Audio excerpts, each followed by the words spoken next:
The Detroit Lions beat the Los Angeles Rams 24 to 23. What's up, y'all? I'm Kyle Downey. This is the Sports Download. The Rams were in it. They finished the first half 21 to 17, and they looked to be struggling in the first half to score.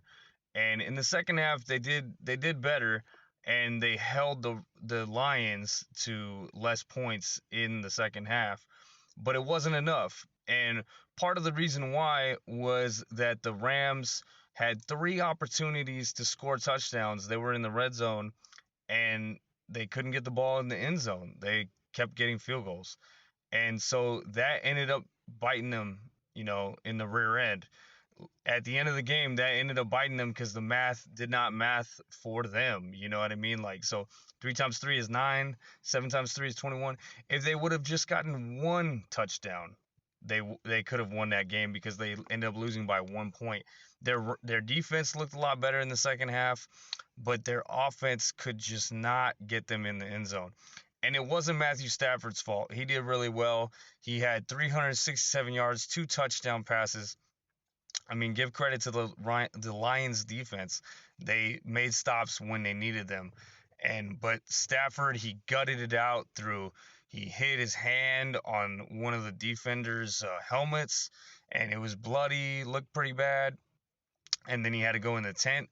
It was looked like a minute where Carson Wentz almost had to come in because he had to go in the tent for concussion protocol. He ended up being okay. Some people were saying, like Travis Rogers from ESPN LA is saying that he looked kind of dazed. It just was not their day because they couldn't get it in the end zone. So credit to Detroit for making those stops and doing just enough because they couldn't score that much. They had 21 in the first half and only got a field goal in the second half. They couldn't really score. So it just the Rams needed to score those touchdowns. Also, also Sean McVay, being an incredible head coach that he is, he made some mistakes there. The timeout management, he called a couple early timeouts in the first half, and then he therefore didn't have them in the second half, where it came down to that final play, and then it came down to that final punt where it was 4th and 14, and he decided to punt the ball and give it to the Lions, and you needed to stop, and he put it in the hands of his defense, and the defense couldn't do it. The defense could not get a stop, so therefore their season ended. So, got to hold on to your timeouts and use them reasonably. The offense needs to be organized so that they don't have to call those timeouts. That's why they did it. Maybe take a delay of games once, maybe instead of wasting a timeout. But also that 4th and 14, yes, it's hard to do, but this is, this was gravy kind of for the Rams. I know the Rams probably felt like they could win more and go deep in the playoffs, but they really struggled out the gate of the season, 3-5, and then they finished out 10-7, so 7-2 the rest of the way there. And so it kind of was unexpected the success that they achieved this year. So since they overachieved, they should have played with more. We got nothing to lose, because the thing you got to lose is the game. You know what I mean? Obviously, but when it's house money that you're playing with, when you have nothing to lose, you gotta go for it. You gotta go for it and go for it on 4th and 14. Sean McVay is a brilliant offensive mind, so I'm sure he could have figured something out for 4th and 14. Not saying it would have been successful, but as Travis Rogers was saying, you gotta trust number 9, your quarterback. You gotta trust your star quarterback. He's a top 10 quarterback in the league. You got to put the ball in his hands rather than let your defense figure that out, because the defense was struggling. They obviously Aaron Donald was getting like double teamed and triple teamed because he's that damn good.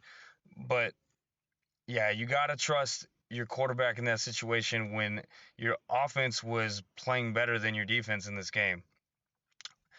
But it's a tough one. I mean, for Rams fans, they can be happy they made the playoffs, but obviously sad that they lost to Detroit and lost to Jared Goff, who they traded away. And kudos to Detroit. They built a winner now around Goff, and Goff looked bad when he was pressured, but he wasn't pressured that much. He was only pressured like 5 times, And when he's comfortable, he can play well, and that's the thing about Goff. And maybe he's taking a step in the right direction, or maybe this Detroit team is just ready to compete all around. Multiple things can be true. We shall see as the playoffs continue. Um, that's it though for the Rams. I'll continue to bring up the Rams when news comes about and what have you, and I'll be talking about the NFL playoffs as they continue. But as far as the LA Rams, their season is over, and it's it for them. And they got to look forward to the NFL draft where they finally have a first rounder they could use, or if they choose to make some sort of trade, but they might want to make a draft choice of their own. For more content, follow me on TikTok and YouTube, and tell your friends and family as well. Peace, y'all.